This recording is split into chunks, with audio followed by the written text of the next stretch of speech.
Ladies and gentlemen, guess who is back? Back again. Yes, the Slipstream Entrepreneurs podcast is back, and I am back with the one, the only, the most incredible Hannah Brooks. Morning. Hannah. We are back. I'm so excited. So excited to be back.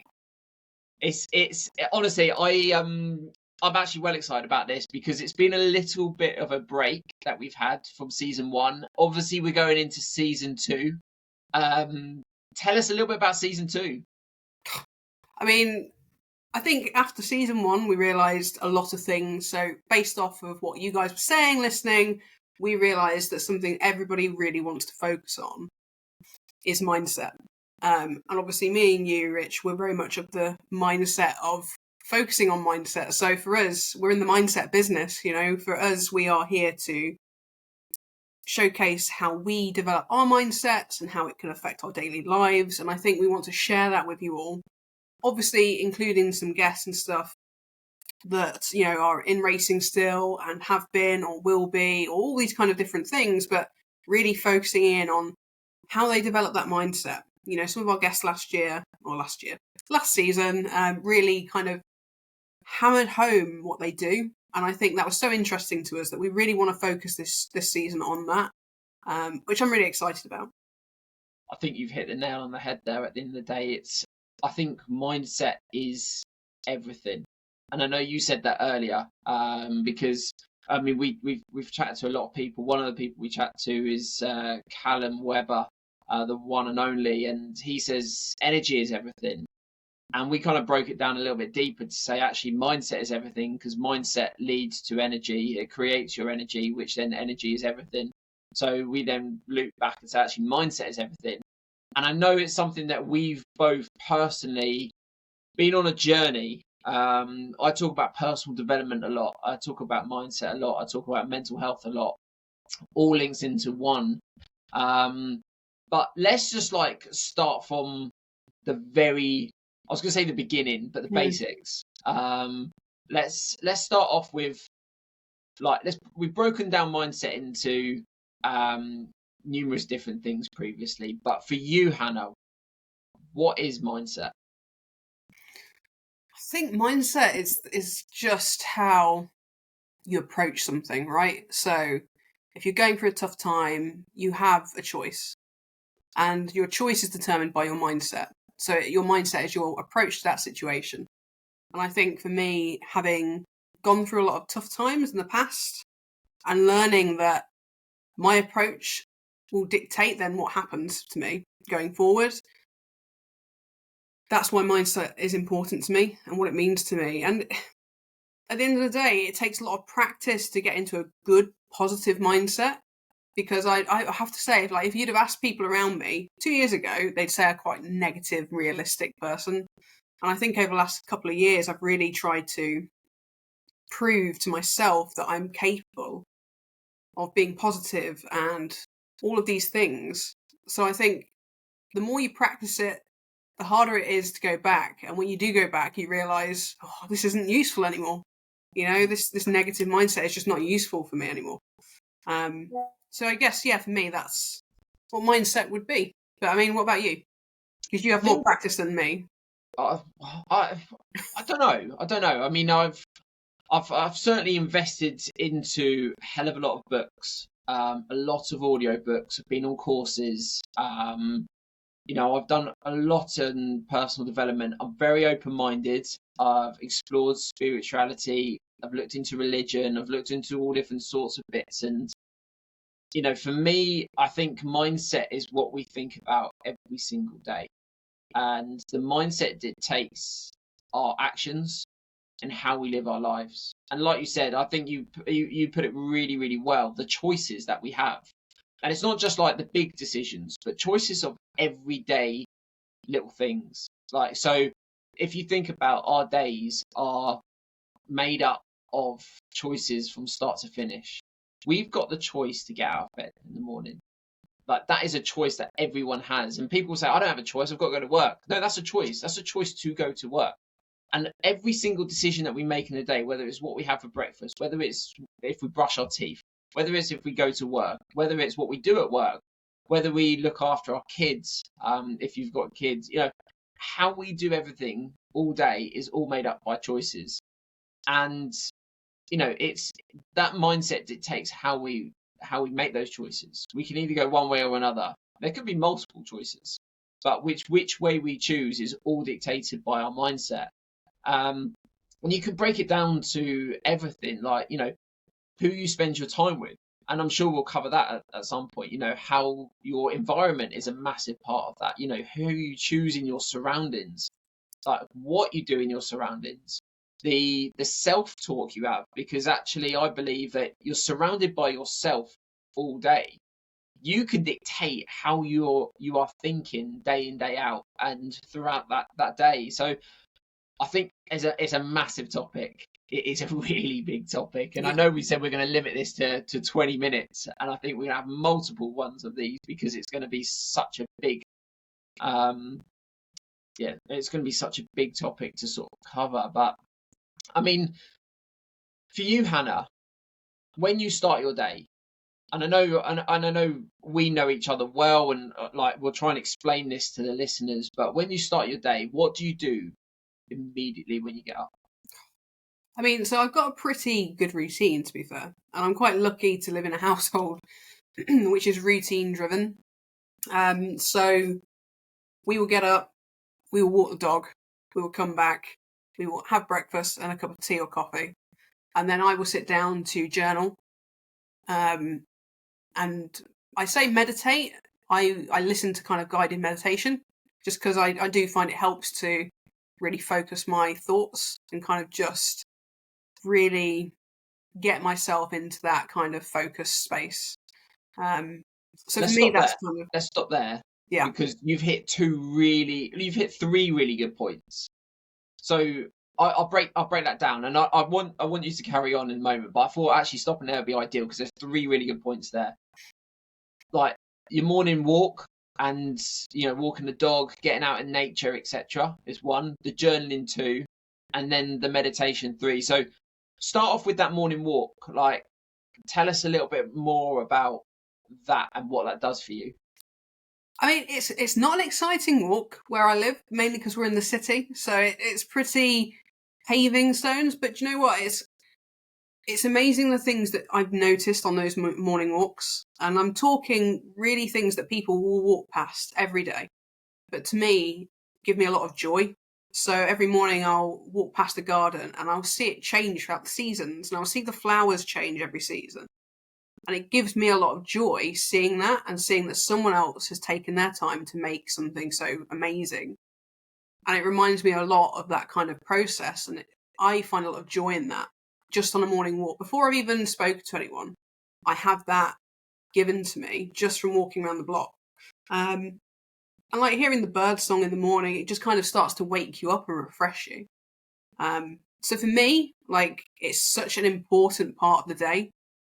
Don't get me wrong, I can't do it every day because we all have busy lives that move constantly, but it is a non-negotiable, really, because the dog will literally pester me until she does go out.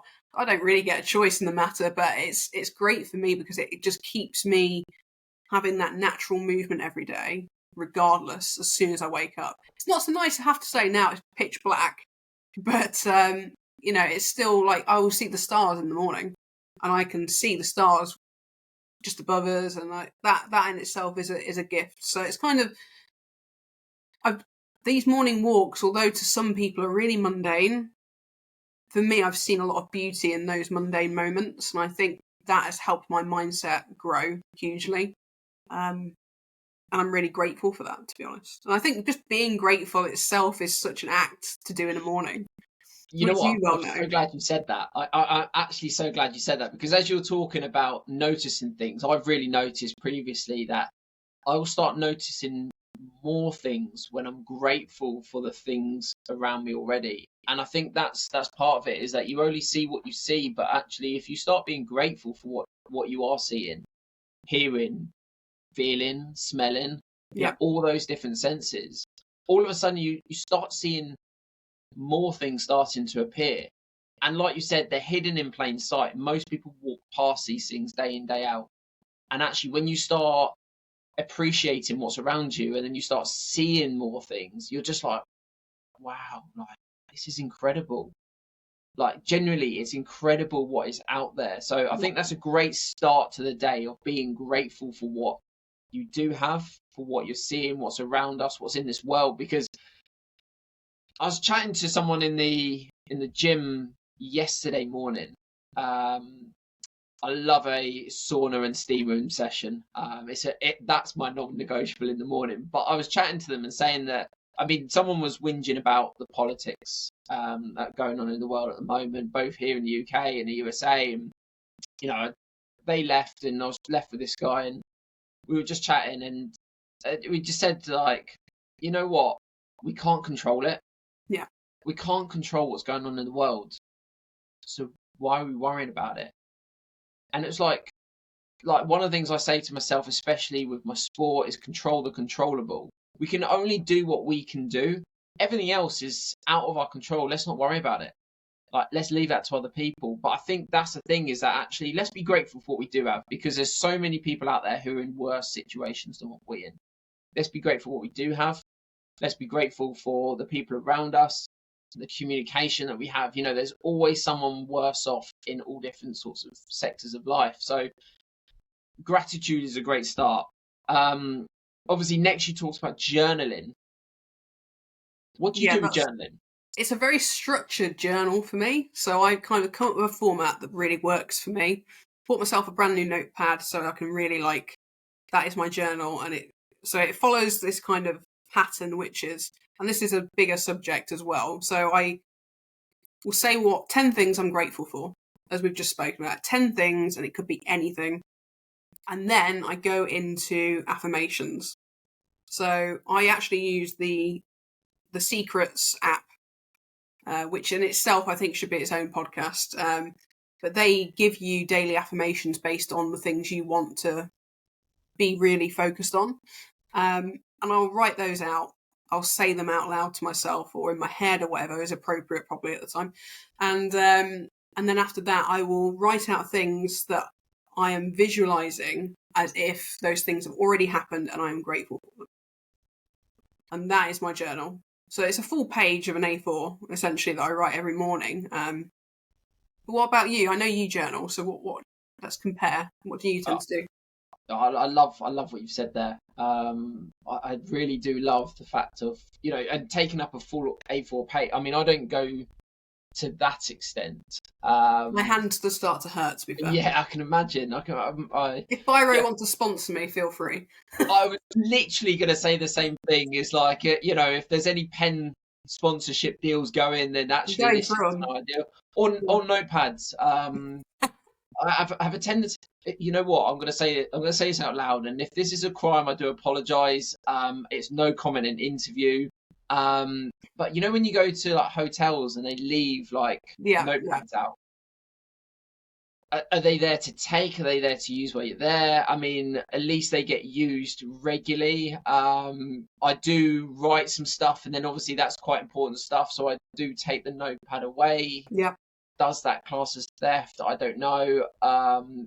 Let's just leave it as that. But I do, like you said, I love journaling. I like writing down what I'm grateful for, and that normally varies. So in the morning I will think of, you know, and it's whatever comes to me at the end of the day. I actually do my meditation first and then go into my journaling. But whatever's like come to me, I will be grateful. And some days, don't get me wrong, I have to think long and hard what I am actually grateful for, and we'll write that. I write 2 lines of what I'm grateful for. And then I read my goals, which are affirmations. I've written them as I wrote them as affirmation, as not my goals as affirmations. So then I'll read them out and really believe and see it happening as well. And I've also got my I can't remember, a vision board there as well. So I also see those goals that I want to achieve too, which is amazing, because I'm quite a visual person, so I like seeing what I'm going to achieve. So and that's special. That's special for me.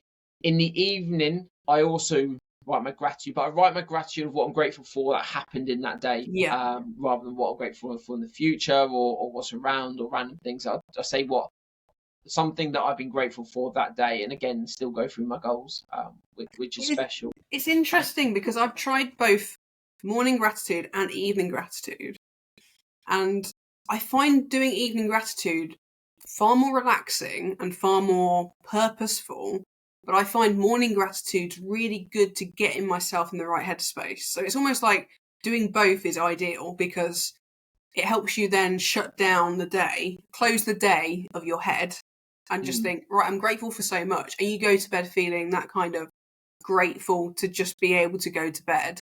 But waking up and saying, I'm grateful for this, and this, it just gets you into such a refreshed, positive headspace.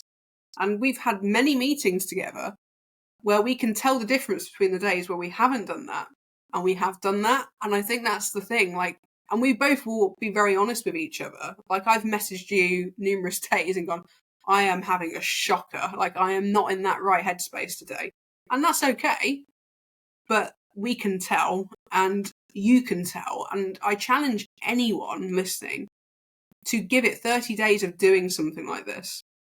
Journal, be grateful, see how it affects your life, and then go a few days without it and just see the difference. Because I've done that when I started and it is staggering, and I just don't think I could go back now.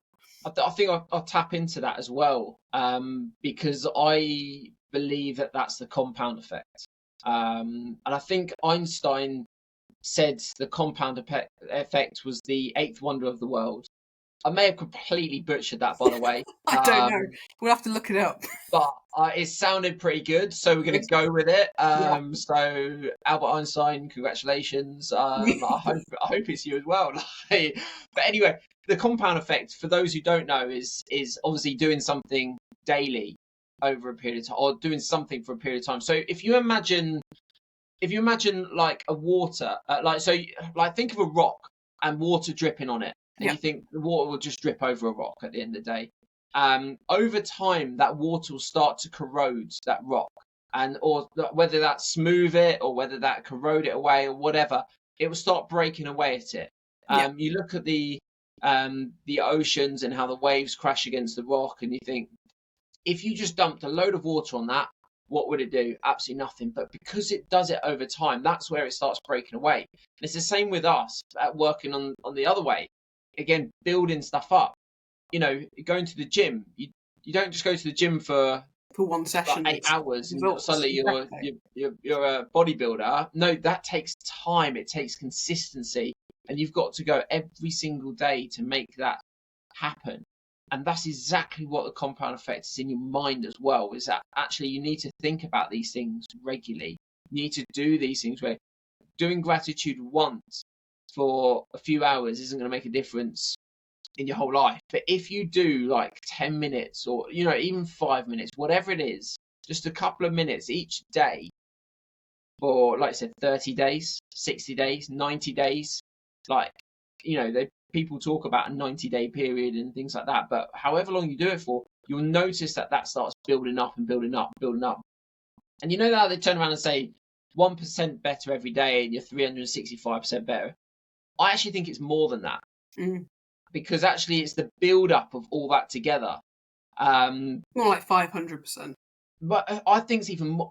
Someone actually said to me the other day that actually it's 36,500% better. I was like, how the hell did you get that?